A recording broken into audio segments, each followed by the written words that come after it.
करे अथवा तो जो भगवान का नाम आवे नमस्कार करे, नमस्ते करे, लेकिन हम किसी से मिलते हैं हाय हाय, ये हाय हाय क्यों मची हुई है?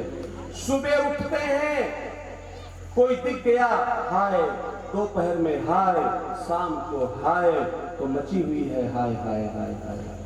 पहले तो पता है क्या करते थे? किसी ने कहा भला आदमी को चोट लगे, हाय राम कैसे? भला व्यक्ति का देहावसान हो गया, अरे राम हे राम, हाय राम कैसे? ये नहीं होना चाहिए।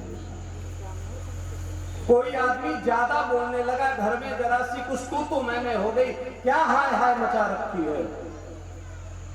मैं बार बार निवेदन करता हूं, जिसका नाम लेकर के आप बुलाओगे ना वही आएगा। जिसका नाम बार बार लेकर के उच्च स्वर में आवाज लगाओगे वही आएगा ना। तो जैसा चिंतन करते जाओगे, जिसको पुकारते जाओगे, वही ऊर्जा आपके सन्निकट आ जाएगी। अगर बहुत हाय हाय मचाओगे तो फिर हाय हाय से बाहर नहीं निकल पाओगे। बहुत राम राम करोगे तो राम राम से बाहर नहीं निकल पाओगे। इसलिए ईश्वर की चरण शरण में आओ। कहते हैं भगवान शिक्षा ग्रहण करके आए ही थे कि आज विश्वामित्र जी महाराज पहुंचे थे कि विश्वामित्राध्वरेण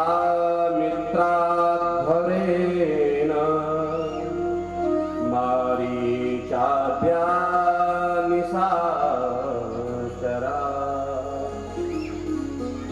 पश्यतो लक्ष्मणस्यैव हता नैरतपुङ्गवा।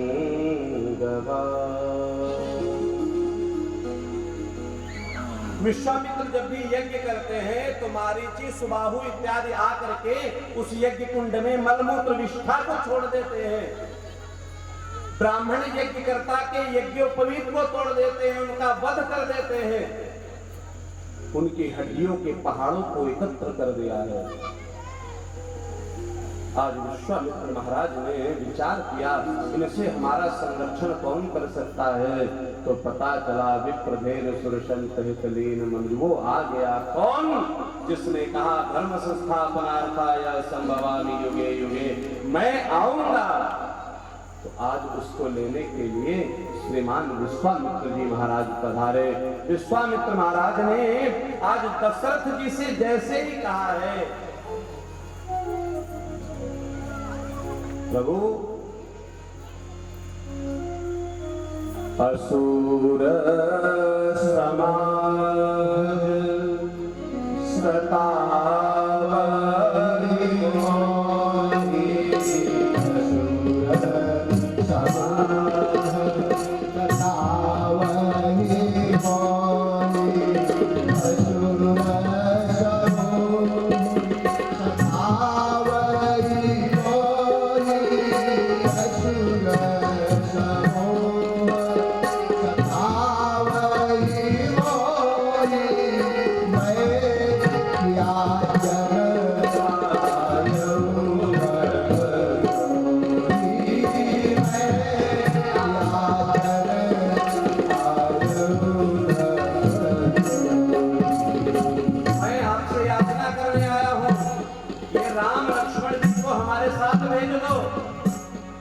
दशरथ जी महाराज पलट गए।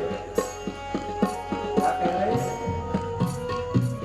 चौथे पन पायो सुरतारी, चौथे पन पायो सुरतारी,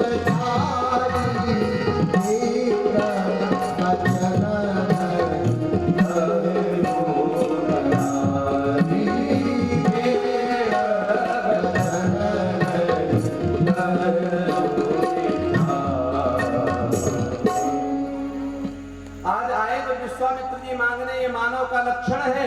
तो कह रहे हैं कि चौथे पन में 4 पुत्र मिले, इतना बड़ा साम्राज्य है, हम आपको कैसे दे रहे? कहते वशिष्ठ जी आज बैठे हुए थे महाराज राजमहल में ही, और दशरथ जी की तरफ देखा महाराज एक ऋषि के ही आशीर्वाद से, एक यज्ञ के ही प्रभाव से आपके घर पुत्रों की उत्पत्ति हुई। आज उसी में हम सहयोग करना चाहते हैं, उसी में यज्ञ की रक्षा के लिए कोई आपके पुत्रों की याचना करने के लिए आया है और आप उसको मना कर रहे हो। तो कहते हैं दशरथ जी के नेत्र सजल हो गए। कहीं कहीं पर संतों से, संत आश्रय में हम लोगों ने कथा सुनी कि महाराज दशरथ इस भय से राम को नहीं देना चाहते हैं कि इनको लेकर के जाएंगे, असुर इनका वध कर देंगे तो कोई परेशानी हो जाएगी। ऐसी कोई बात नहीं है। बोले बात फिर कौन सी है? बोले सनातन धर्म में किसी को एक बार कोई चीज दे दी जाती है तो दोबारा उसको दूसरे को नहीं दिया जा सकता। क्यों? क्योंकि मान लीजिए आपने कोई एक वस्तु उठा करके हमको दे दी और हमने कहा कि ठीक है अभी आप रखे रहो, हम बाद में ले लेंगे, और उसी वस्तु को कोई दूसरा मांगने लगे और आपने दे दी और उस वस्तु को नष्ट कर दे तो फिर आप उस व्यक्ति को दोबारा कैसे दे पाएंगे? इस संकोच के कारण आप कहते हो भैया ये आपकी नहीं, ये तो मैं किसी और को दे चुका, बाकी जो सामग्रियां हैं वो रख लेना। तो कहते हैं महाराज दशरथ जी जैसे कहना चाहते हैं कि राम देत नहीं बनई गोसाई, राम को हम नहीं दे सकते, लक्ष्मण का नाम नहीं लिया। क्यों? क्योंकि राम को तो हम किसी को दे चुके। किसको दे चुके? देवासुर संग्राम चल रहा था, आकाश मार्ग में महाराज श्रीमान दशरथ जी सप्तवेदी बाण चलाते थे, इंद्र सहायता लिया करता था। एक बार देवासुर संग्राम हो रहा था, असुरों ने श्रीमान दशरथ जी के रथ पर प्रहार किया, रथ खंड खंड हो गया। श्रीमान दशरथ जी आकाश मार्ग से गिरते आ रहे थे। जटायु ने देखा, अपने पंखों को फैला लिया है महाराज, और अपने पंखों में श्रीमान दशरथ जी को धारण करके पृथ्वी पर उतारा। और जब उतारा है तो महाराज दशरथ जी ने कहा मित्र मैं तेरा कर्ज कैसे उतारूं, तेरा इस भार को कैसे उतारूंगा? तो जटायु ने कहा प्रभु एक निवेदन है। बोले क्या? बोले जो आपका बड़ा पुत्र होगा ना उसके द्वारा मेरे शरीर का अंतिम संस्कार करा देना। अर्थात जैसे बड़े पुत्र राम को ही मांग लिया। और आप सब जानते हैं भगवान राघवेंद्र सरकार ने अपने पिता दशरथ का अंतिम संस्कार नहीं किया, लेकिन सीता हरण के बाद जटायु को अपने हाथों से मुखाग्नि प्रदान की। रामचरितमानस को जब हम पढ़ेंगे, अध्ययन करेंगे, ऐसा नहीं है, उसमें बड़े गूढ़ तत्व हैं, रहस्य है।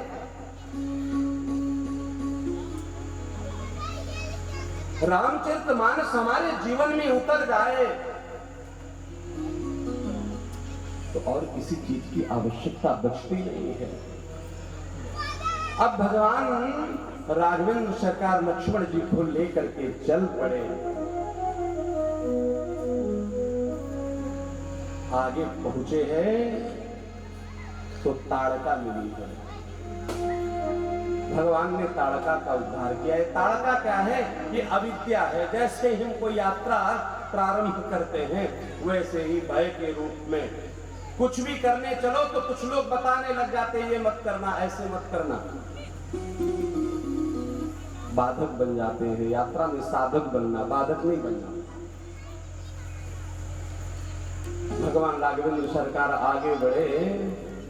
परशत पद पावन शोकन सावन प्रगट भई तप पुंज सही। वो गौतम की स्त्री जिसको श्रीमान गौतम ने श्राप दे दिया था, पाषाण शिला हो जाओ। जैसे ही राम के चरण की रज उड़ करके उसमें स्पर्श हुई है, वैसे ही दिव्य स्वरूप में आ गए, भगवान ने उद्धार किया है।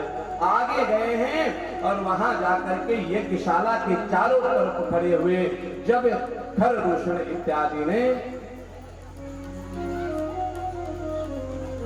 दुष्टता की है महाराज, मारीची स्वभाव